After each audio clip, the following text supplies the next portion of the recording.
welcome back. This is Laughingboy here with another episode of Let's Talk, and I'm here again with... NintendoCapriSun!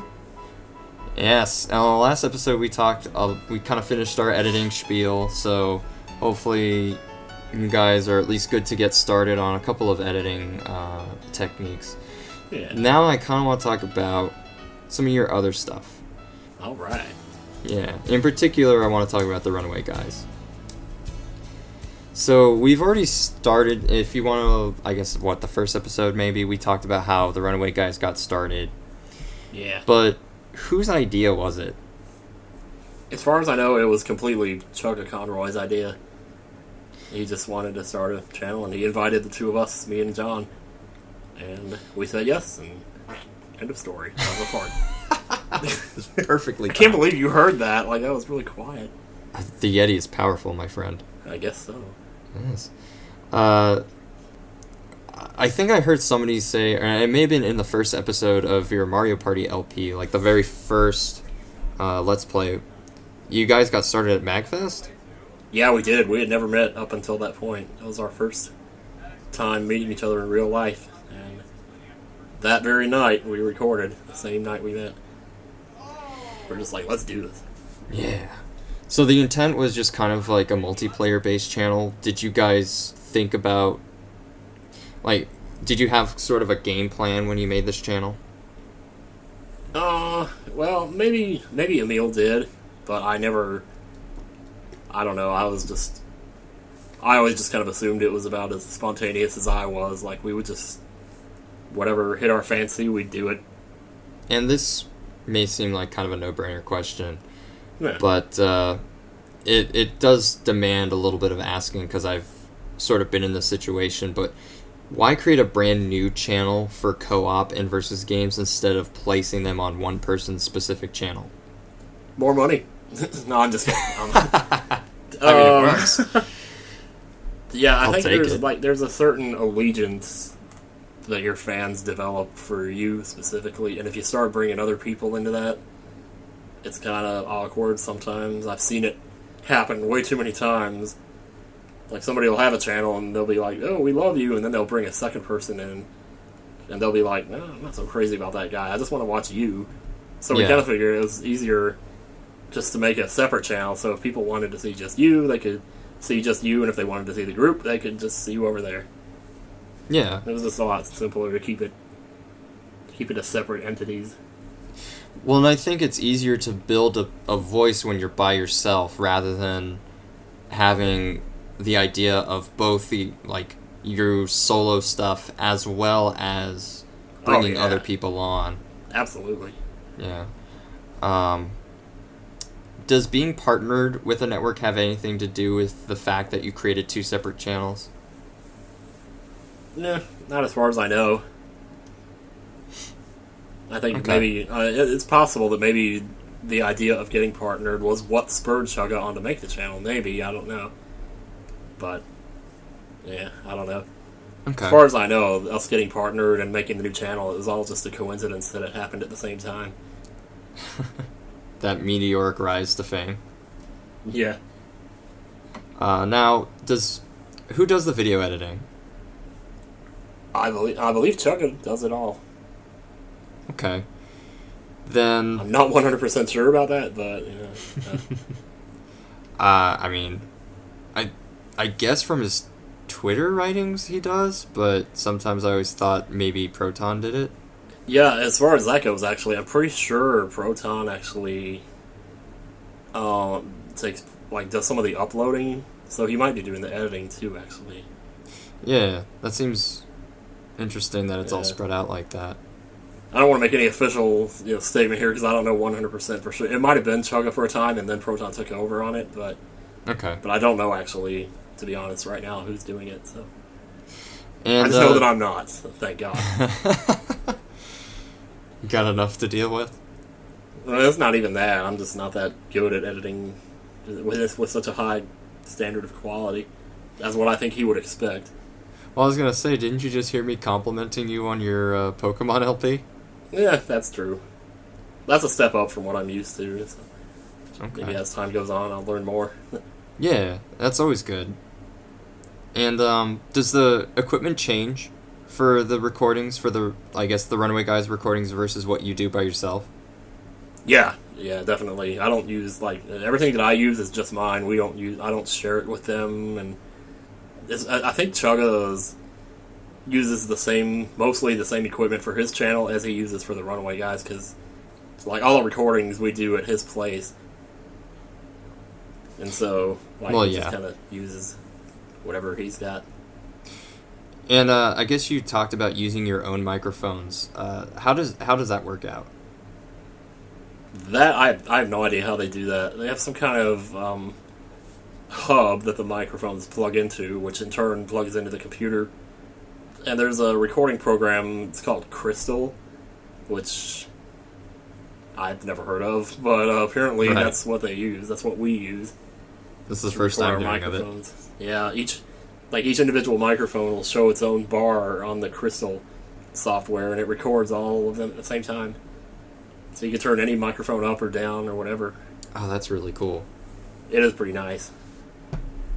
So how does the recording process work for this channel? And I guess to further that question, we can just kind of go with a couple of sub-questions, like how are games chosen, for one? Games, well, mostly, I mean, as far as Mario Party goes, that one's kind of, we just go in order, but when it comes to other games, we kind of have equal say in it. We just pick whatever kind of comes up. I mean, we'll be sitting at Buffalo Wild Wings talking about, hey, you played Kirby's Epic Yarn? Yeah, that's really good. We should do that game. Yeah, let's do it. And then next thing you know, we're back at home doing it. Nice.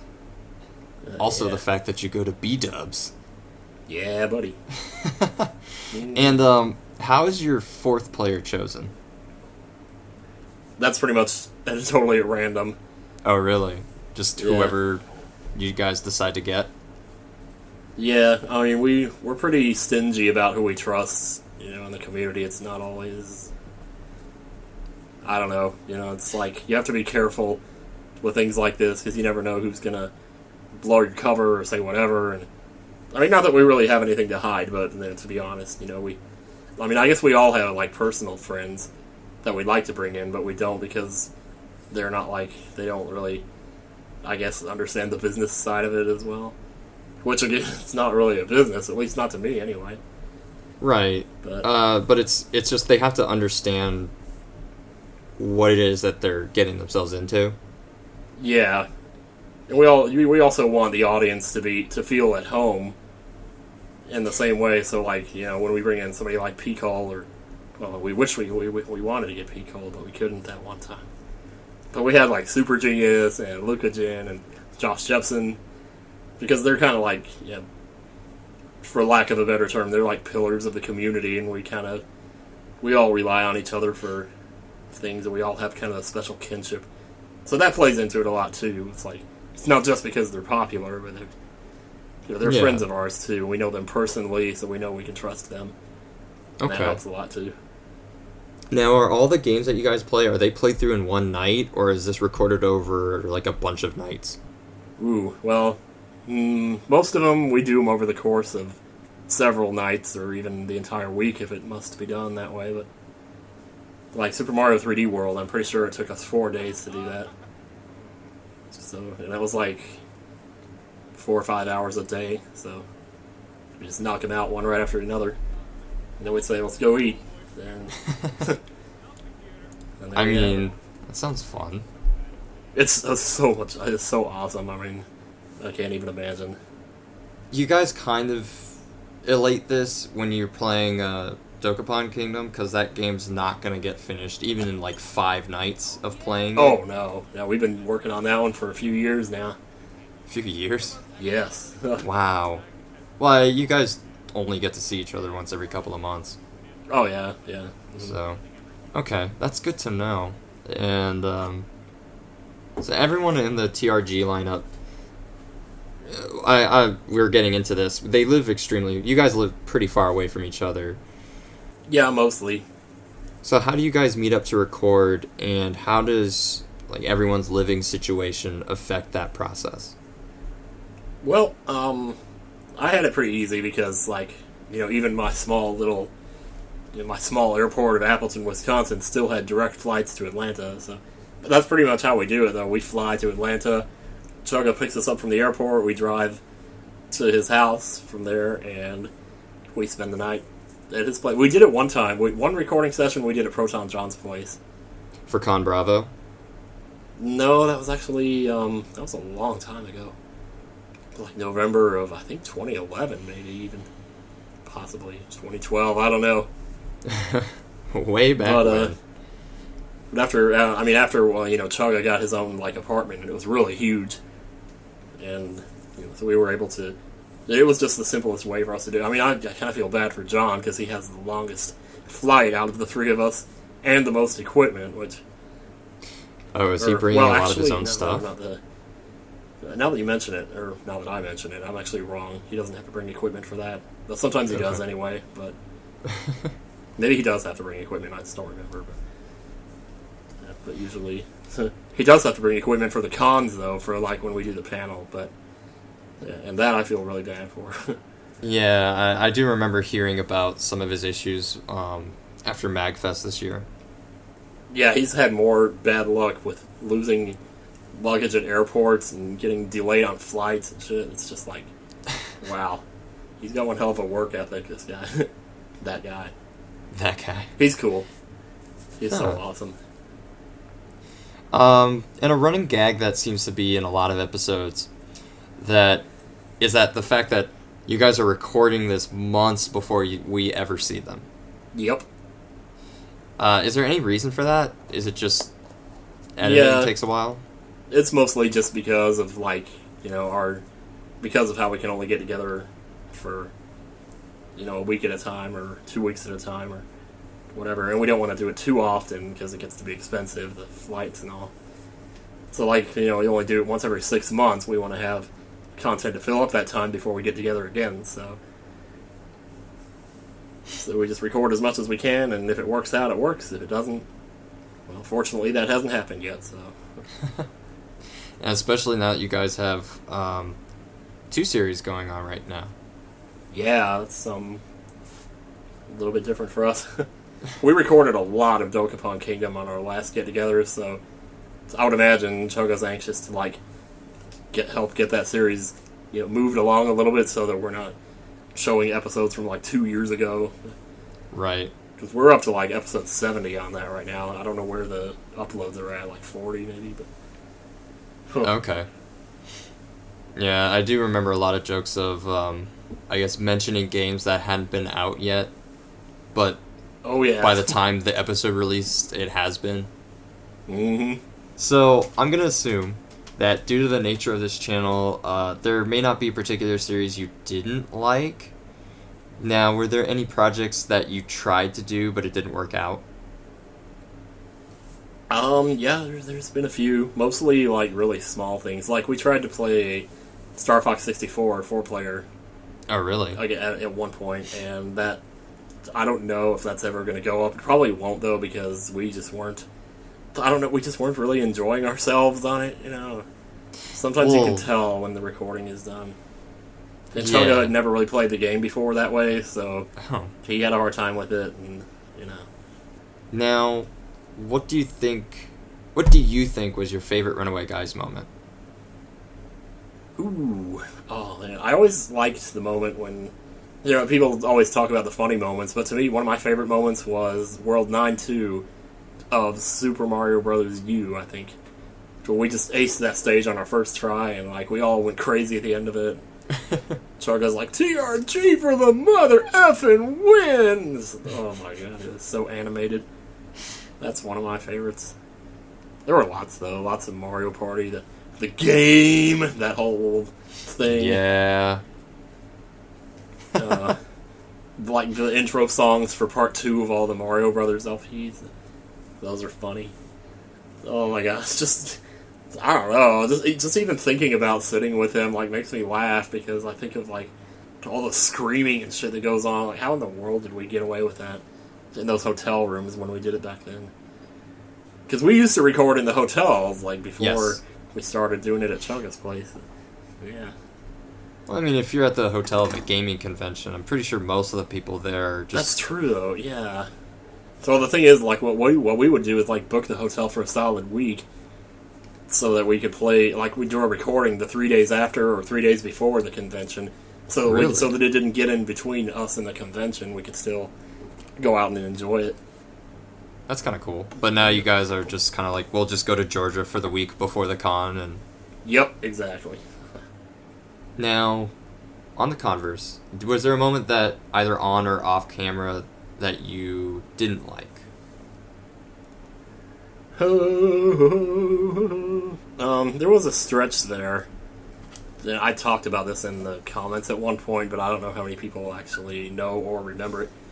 But there was a stretch there where I was actually, like, physically kind of, I don't want to say sick, but I was having problems with like blacking out and basically just like falling asleep in the middle of what I was doing all the time. And there were a couple of recording sessions where I was doing that while we were recording. Well, I wouldn't fall asleep, but like I would black out for a few seconds, and then I'd realize I was doing it, and I'd wake back up. I'd open my eyes, I'd bite my tongue, do whatever I could to try to wake myself back up. So there are times, like if you go back and watch, I think it's the final boss on Little Big Planet 2, maybe, or several moments actually in that LP and in Rayman Origins, where I just completely, my character just stops on the screen. It looks like I'm not doing anything. And what I'm really doing is I'm blacking out, like I'm falling asleep at the recording because I'm not getting my proper sleep for some reason. And I went to a doctor about it last year, or what? No, it was earlier this year actually. And so I've kind of fixed it now, but and I figured out ways to fix it before. But man, I could not wait for those LPs to get done uploading because I did not want to read those comments and wonder what people were saying, because they already consider me to be, like, as far as skill level, probably, let's just say third strongest, to make an Earthbound reference there. Yeah.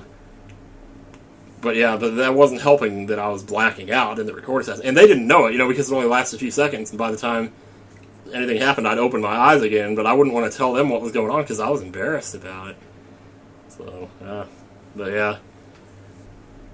Now, something something everyone probably notices that watches the Runaway Guys, it's interesting you guys have like 3 ongoing members, and then you have a 4th that swaps in. Yeah. Was that intentional?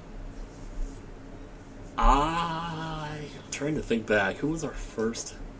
I guess Josh Jepsen would have been our first 4th player. I think originally, I know for a fact originally it was just going to be the 3 of us, but eventually, when we get around to the Mario Bros. U games, we thought, this is a 4-player game, why don't we get a 4th player? So we got Jepsen, and that's kind of how it started, and after that, we discussed the idea of getting other people once in a while, just as a guest, as a temporary, placeholder or whatever. But we never wanted to have a permanent 4th player. We never wanted that to happen because it's just like we always wanted that spot to be open so that we could keep it kind of fresh and that kind of thing. Well, it creates a nice cross promotion ability. No, you're excused. Oh yeah. I think our second one was Luca Jun, but I can't even remember. So then we did Little Big Planet, and then eventually Massey at some point moved in close to where Chugga lived, and they became friends and started hitting it off, and then she kind of became part of the group, and she's been probably the closest thing to a 4th runaway guy or runaway gal that we've ever had, really. But she's like, oh my gosh, she's the sweetest thing in the world. I would not object at all if they wanted to have her permanently as a 4th. She plays off us so well. Like, we all have this great chemistry. It's kind of magical almost when we record. Yeah, and you can definitely see that in Super Mario World 3D World rather. Oh yeah, and I like the ones with the Fortune Streets that we did with her too. Were also really great. Oh yeah, with where that whole Mighty Massey thing started. Yes. Yeah, I do love the Carver episodes. Yes. Now, were there any 4th players that you've had that at least fans may not have warmed up to? Well, might be a tough question. Woo. I've been talking a little long here, haven't I? It's all good. I mean, don't even worry about it. I'm enjoying the hell out of this.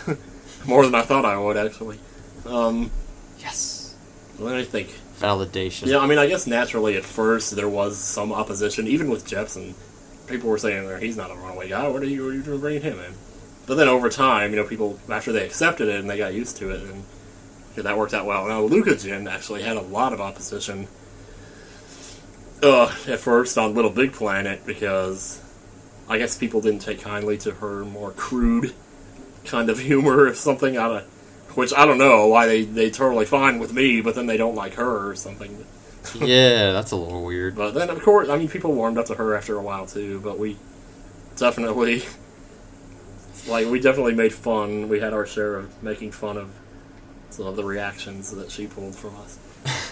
Yeah, I did notice that was kind of like a big deal when the LP came out, and I think that's actually around the same time I started watching the channel. So, of course, the first time I'm watching it, everyone's just like, who is she? She's not. And I'm like, what's going on, guys? Yep. What's a Luca Jun? I guess the most well-received guest we've had, though, was probably Super Genius. Really? And it's not surprising, because that guy could work well off of anybody. I've seen him work with Attacking Toucans, Proton John. He's my favorite LPer right now, Super Genius is. Believe it or not. There's something about him. I don't know what it is, but he is just awesome. He has a really cool voice. Yeah.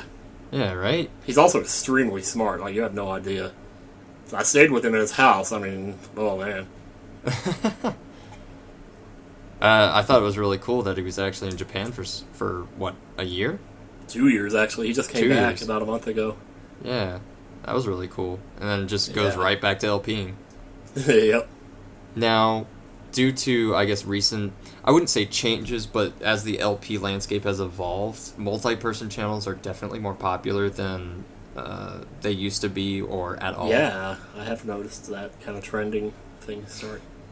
Do you have any advice, bless you, Yeah, I'm good. in managing a multi-person channel?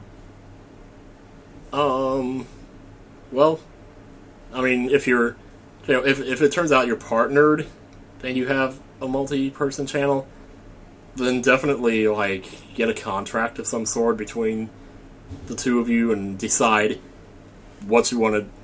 I mean, as far as, how to split the money or whatever, finances, I would say probably do that right off the bat. Right. Because you don't want any kind of disagreements with that later or whatever. Exactly. Because actually, me and Tug and Proton, we have an agreement, and we've stuck to it pretty much from the beginning, which is awesome, because we didn't make contracts like that. And I'm surprised it's just worked out so well with us. But then Choga's always been, a very generous person, so I'm not surprised. He's had no problem, keeping his end on that. So, but I would normally in that situation, I would say you should write out a contract, and both sign it and say this, I get 50, he gets 50, or whatever. Even though it seems like that would just be a standard thing, you still want to make sure, that the other person doesn't come back and try to, I don't know, take more or something. I don't know.